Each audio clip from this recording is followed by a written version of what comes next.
សេចក្តីព្រាងច្បាប់ស្តីពីកាតព្វកិច្ចយោធានឹងត្រូវបានប្រកាសជាការប្រញាប់ដោយតម្រូវឲ្យប្រជាពលរដ្ឋខ្មែរដែលមានអាយុចាប់ពី18ឆ្នាំដល់25ឆ្នាំត្រូវបំពេញកាតព្វកិច្ចហ្វឹកហាត់ក្នុងនោះស្ត្រីត្រូវផ្អែកលើគោលការណ៍ស្ម័គ្រចិត្តនេះបើតាមលទ្ធផលនៃកិច្ចប្រជុំពេញអង្គគណៈរដ្ឋមន្ត្រីដែលបានបើកកិច្ចប្រជុំពិនិត្យនិងអនុម័តប្រជុំនាព្រឹកថ្ងៃទី23ខែមេសាឆ្នាំ2026កន្លងទៅនេះបើតាមនាយនាំពាក្យរាជរដ្ឋាភិបាលកម្ពុជាសេចក្តីព្រាងច្បាប់នេះមាន8ជំពូកនិង20មាត្រាត្រូវបានរៀបចំឡើងក្នុងគោលបំណងដើម្បីអនុវត្តមាត្រា49ថ្មីនៃរដ្ឋធម្មនុញ្ញនៃព្រះរាជាណាចក្រកម្ពុជា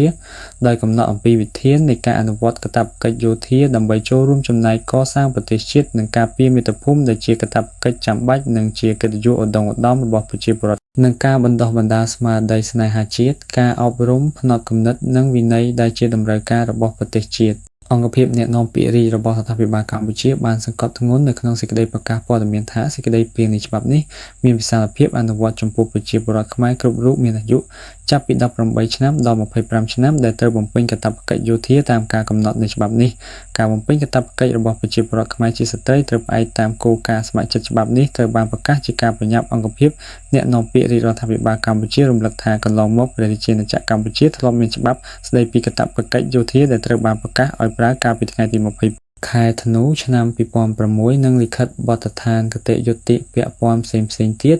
ប៉ុន្តែច្បាប់ស្តីពីកាតព្វកិច្ចយោធាឆ្នាំ2006ពុំទាន់គ្របដណ្ដប់គ្រប់ជ្រុងជ្រោយនៅក្នុងពេលបច្ចុប្បន្ននិងនាពេលអនាគតដែលតម្រូវឲ្យមានការរៀបចំច្បាប់នេះជាថ្មី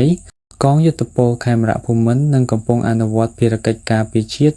ចូលរួមក្នុងការអភិវឌ្ឍសង្គមនិងជួយសង្គ្រោះគ្រប់រូបភាពនិងអនុវត្តរាល់បទបញ្ជារបស់រាជរដ្ឋាភិបាលទាន់ពេលវេលានិងមានប្រសិទ្ធភាពនេះបើតាមការអះអាងរបស់អង្គភាពអ្នកនាំពាក្យរាជរដ្ឋាភិបាលកម្ពុជាគួររំលឹកថាក្នុងពិធីអបអរខួបលើកទី32ទិវាកងរាជអាវុធហត្ថកាលពីថ្ងៃទី14កក្កដាឆ្នាំ2025នាយករដ្ឋមន្ត្រីកម្ពុជាសម្ដេចហ៊ុនម៉ាណែតបានប្រកាសថាចាប់ពីឆ្នាំ2026តទៅកម្ពុជាចាប់ផ្ដើមអនុវត្តច្បាប់កាតព្វកិច្ចយោធាដែលនឹងជួយការបង្កើនបរិមាណនិងប្រសិទ្ធភាពកងទ័ពនៅក្នុងនោះសម្ដេចបានណែនាំឲ្យធ្វើវិសោធនកម្មច្បាប់បន្ថែមលើរយៈពេលកាតព្វកិច្ចដល់ទៅ2ឆ្នាំសម្ដេចហ៊ុនម៉ាណែតបានយកចាត់ទុកច្បាប់ស្តីពីកាតព្វកិច្ចយោធាគឺជាផ្នែកមួយនៃការកសាងកម្លាំងទ័ពនៅកម្ពុជាដែលនឹងជួយឲ្យមានយោធិនគ្រប់គ្រាន់សម្រាប់បំពេញការងារនិងជួយកសាងកម្លាំងធនធានដែលមានវិន័យចូលទៅក្នុងសង្គមផងដែរ